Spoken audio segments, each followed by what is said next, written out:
My mystical story is connected with the cemetery and began with the fact that I literally lived on it. When I was interning at the Children's Hospital, I was given a room in a dormitory for doctors, and the hostel itself and the Children's Hospital were built right on the old cemetery.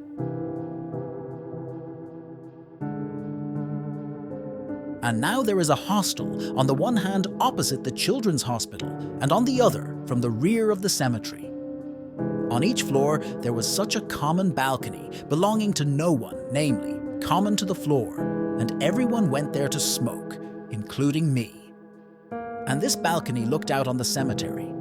When it was light, it didn't look scary. You could see old crosses and monuments, and at night it was so dark that you couldn't see anything, although I didn't look until once.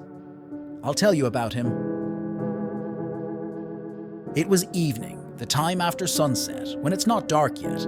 Everything is clearly visible, but the light is already waning. I was smoking and just looking at the already familiar landscape, when suddenly I saw a woman standing by a stone cross. I was surprised and scared at the same time because she wasn't there a few seconds ago, I know that for sure. She suddenly appeared.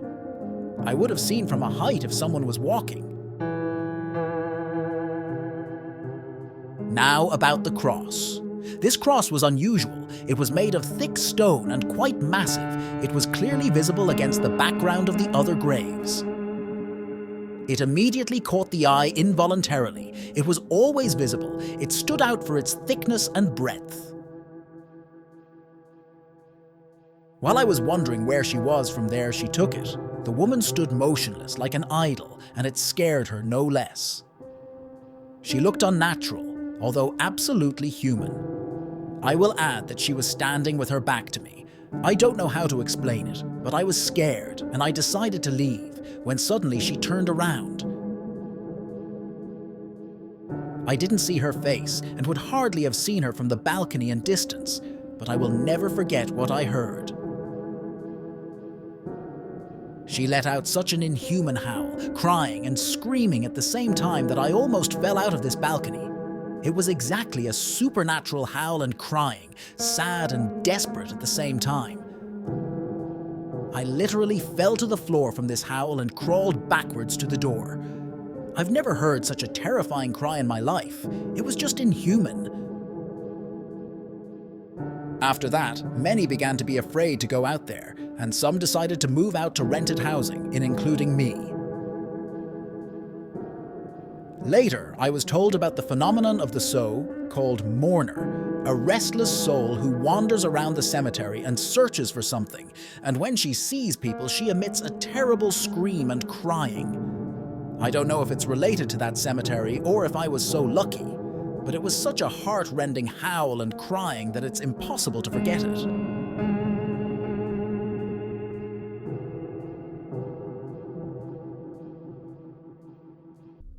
This mystical story happened to me in 2013, in the fall. The whole family went to the cemetery to visit my mother's grave. They brought flowers with them, like a rose or a calla.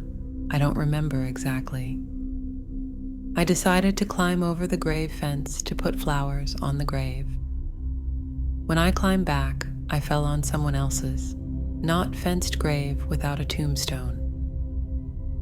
I got up, dusted myself off. All my clothes were covered in small burrs that grow very thickly in cemeteries.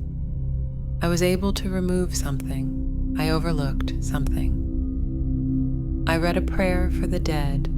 There is a special surah among Muslims. Mentioned in prayer my mother and the nameless soul on whose grave I fell. In the evening, or rather at night of the same day, the interesting began.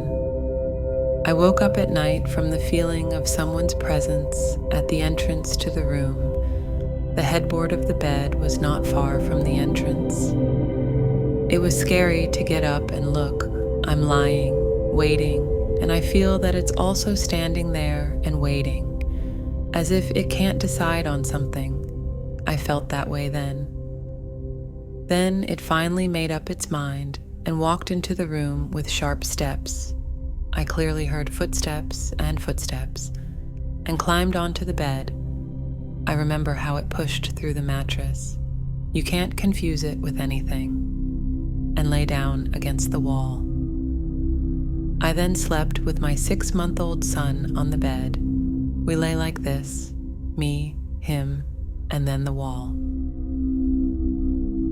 It lay right against the wall next to my son. Then I got scared, and still without opening my eyes, I said, "Whatever or whoever you are, go away."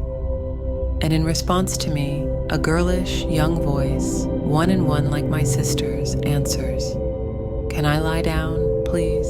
Can I lie down?" And then the protective maternal instinct woke up in me. Wow, something is lying next to my child. I opened my eyes and turned sharply to the wall to see the uninvited guest. And there's no one there, absolutely no one. Somehow, falling asleep, the next day I walked around the apartment with a steaming juniper. In Central Asia, where I come from, they light a branch of juniper, that is juniper, to clear the space and attract good energy. And once again, read a prayer for the deceased. But I didn't get up to spend the night in the bedroom with my son and changed rooms with my sister. As a result, my sister occupied our bedroom. She is not one of the timid ones. She does not believe in mysticism, and nothing and no one will wake her up. However, at first she complained that, falling asleep, almost every night she hears a plaintive voice similar to her own, who complains about something and tells her about something. No one else came to my room with my son and did not disturb me. I still didn't understand what it was or who it was. I assumed that I brought a soul with me from an unnamed grave. In addition to the grave mound, densely overgrown with weeds, there was no tombstone or fence on it. Garbage accumulated there. Probably relatives of the deceased. I dare to assume that a woman or a girl was lying there. As soon as they buried her, they didn't come back or couldn't, so she was lonely that no one visited.